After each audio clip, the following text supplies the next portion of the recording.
We provide you the platform to turn your dreams into reality. Give wings to your aspirations with KR Mangalam University.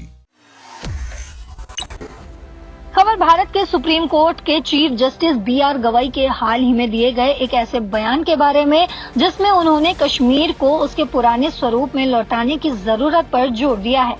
ये बयान उन्होंने राष्ट्रीय विधिक सेवा प्राधिकरण के एक सम्मेलन में दिया।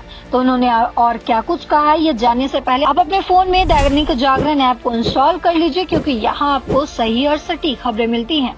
दरअसल जस्टिस गवई ने कहा कि कश्मीर को उस दौर में वापस ले जाने की जरूरत है जहां हिंदू, मुस्लिम, सिख और सभी समुदाय आपस में मिलजुल कर शांति और सद्भाव के साथ रहते थे।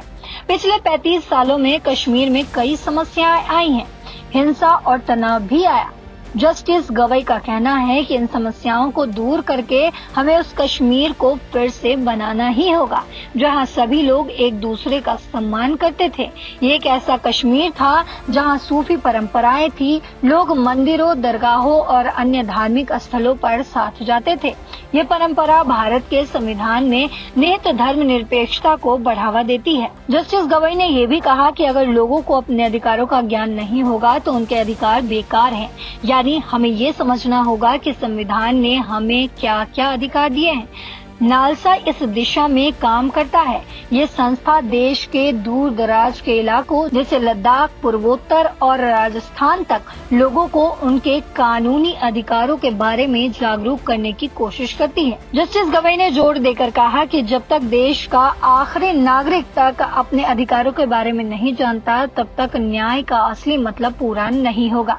जस्टिस गवई ने न्यायाधीशों और वकीलों से अपील की है कि वे मिलकर काम करें ताकि देश के हर नागरिक को न्याय मिल सके। उन्होंने कहा कि नालसा का लक्ष्य यही है कि देश के हर कोने में, चाहे वो गांव हो या फिर शहर, हर व्यक्ति को संवैधानिक न्याय मिले। इसके लिए न्यायाधीशों और वकीलों को आपस में संवाद करना होगा ताकि नए विचार सामने आए और कश्मीर जैसे क्षेत्रों में शांति और एकता को बढ़ावा मिले। साथ ही आपको बता दें कि जस्टिस गवई ने बाबा साहेब डॉक्टर BR अम्बेडकर का जिक्र करते हुए कहा कि उन्होंने एक व्यक्ति एक वोट के जरिए देश में राजनीतिक न्याय की नींव रखी, लेकिन सामाजिक और आर्थिक न्याय के लिए भी हमें काम करना होगा। संविधान हमें ये जिम्मेदारी देता है कि हर व्यक्ति को बराबरी का हक दिलाए। जस्टिस गवई ने कहा कि कानूनी बिरादरी को संविधान के इन मूल्यों को अपनाना होगा। जस्टिस गवई ने अपनी निजी बात भी साझा की। उन्होंने बताया कि जब वे जम्मू कश्मीर और लद्दाख गए तो वहां के लोगों ने उन्हें बहुत प्यार और सम्मान दिया। आगे उन्होंने कहा कि ऐसा लगा जैसे वे अपने घर ही आ गए हो। साथ ही उन्होंने ये भी बताया कि इन सब चीजों से पता चलता है कि कश्मीर और लद्दाख के लोग कितने गर्मजोशी से भरे हुए हैं। जस्टिस गवई ने ये भी दावा किया कि वे बार काउंसिल के उठाए गए मुद्दों को सही जगह तक पहुंचाएंगे। जस्टिस गवई के इस बयान को आप कैसे देखते हैं, कमेंट बॉक्स में जरूर बताते जाइएगा। फिलहाल इस खबर में इतना ही। देश और दुनिया की बाकी खबरों के लिए देखते रहिए दैनिक जागरण। नमस्कार।